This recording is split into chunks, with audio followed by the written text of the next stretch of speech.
जय जय श्री राम। आप सभी का जीवन मंगलमय हो। स्वधर्म चलें, करें सब परस्पर प्रीति, श्रुत की नीति।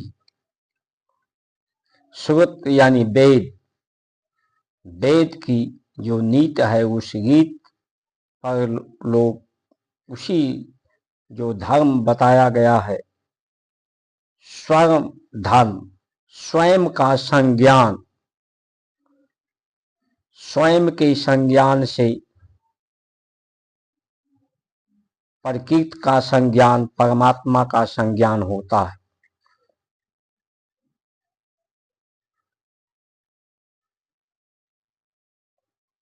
जहि विध होय नाथ हित में गा, सो बेग करो दास मैं तोरा।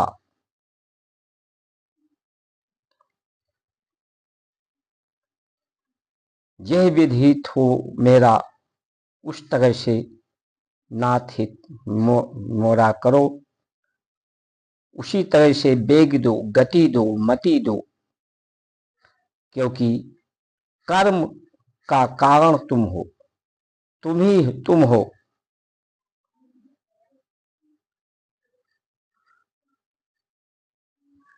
एकम ब्रह्म सत्य दूजो ना अस्ति। एक ही ब्रह्म और उसी ब्रह्म की शक्ति कारण कर्म के तुम ही हो। कर्म के कारण तुम हो तो कर्म भी तुम्हारा है। हर स्थिति तुम्हारी है, हर स्थिति में तुम हो, हर जगह तुम स्थिति हो।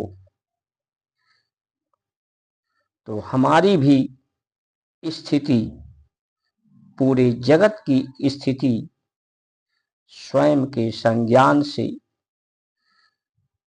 सभी की स्थिति एक ही है, एक ही ब्रह्म की है, एक ही कारण की है।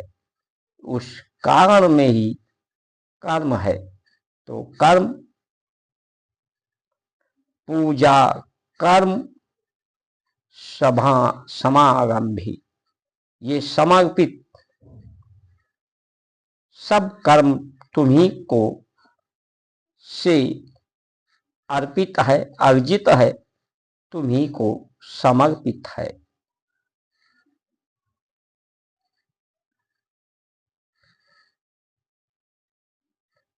आहार से विचार, विचार से कर्म, आहार की शुद्धि से विचारों की शुद्धि, ये संस्कार संस्कृति है। क्योंकि संसार के गति से, धर्म की गति से, वेग से उत्पत्ति है। उत्पत्ति वेग से है, गति से है, तो इसमें ताप है। ताप से ही संताप है।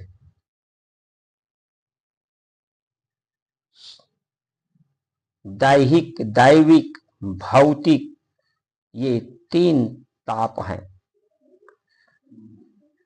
क्योंकि शरीर में भी गति है तो देह में भी ताप है।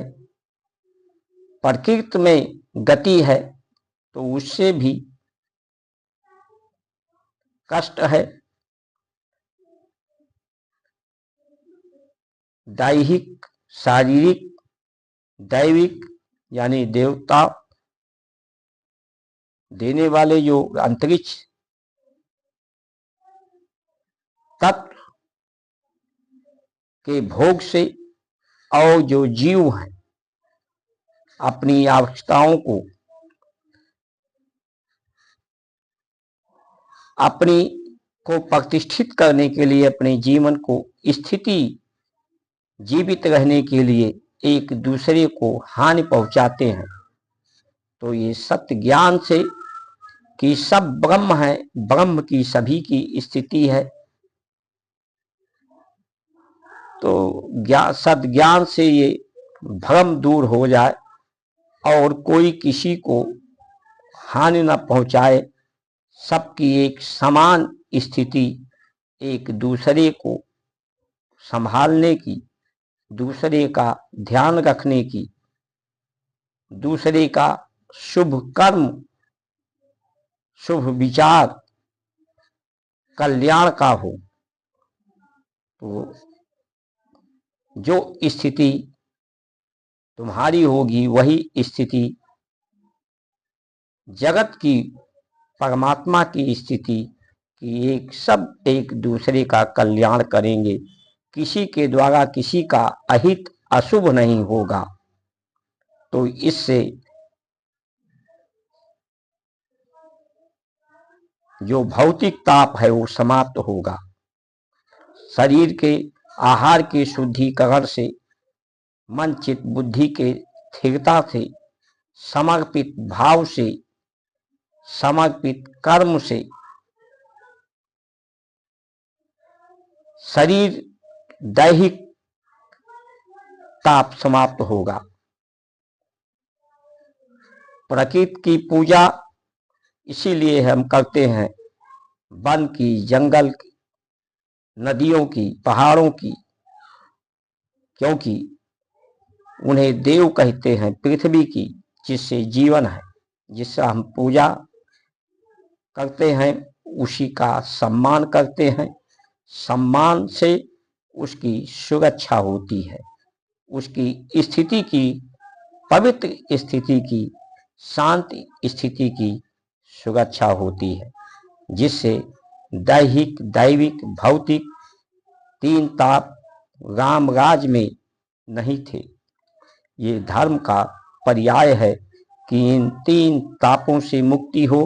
धर्म विमुक्त है, धर्म विमुक्त मुक्त करता है, स्वतंत्र करता है। स्वयं के संज्ञान के लिए, स्वयं के जीवन के लिए, स्वयं के अनुभव के लिए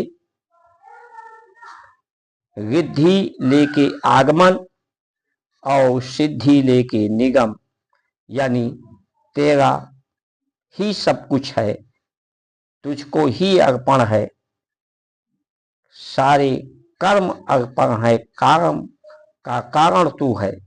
तो ये सिद्धि है। ऋण, क्योंकि ये कर्म उसी के कारण है, उसी के दया से है, उसी के देने से है। जो देने से कारण है, पाने के कारण है, तो उस पाने के कारण, देने के कारण ऋण है। ऋण को दे करके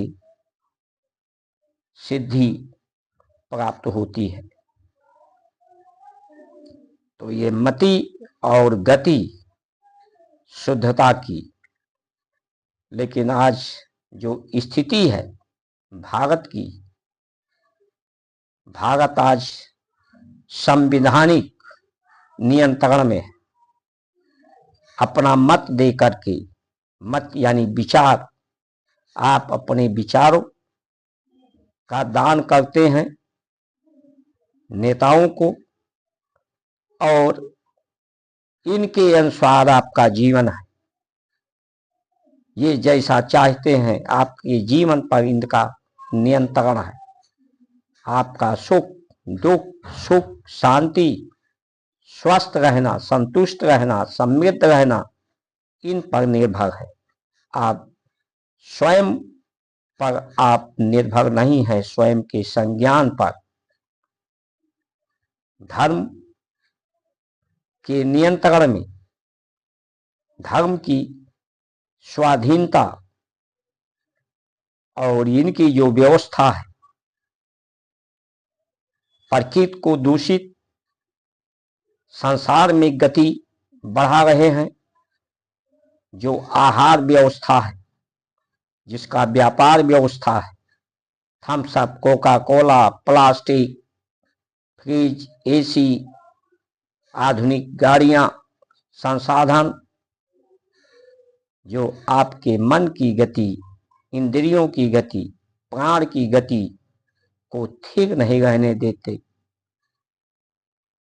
तो ये जो भी कमियां हैं, गलतियां हैं, दोष है, वो इन व्यवस्थाओं के कारण है। इसलिए सरकारी संस्थाओं में पारदर्शिता, धर्म के नियंत्रण में धर्म को समर्पित अर्पित हमारी सरकारी संस्थाएं हों, तभी दैहिक, दैविक, भौतिक तापों से लोग मुक्त होंगे, स्वधर्म, सुवृत्त नीति का पालन करेंगे। इन्हीं वचनों के साथ आप सभी का सुमंगल कामना करते हुए जय श्री राम।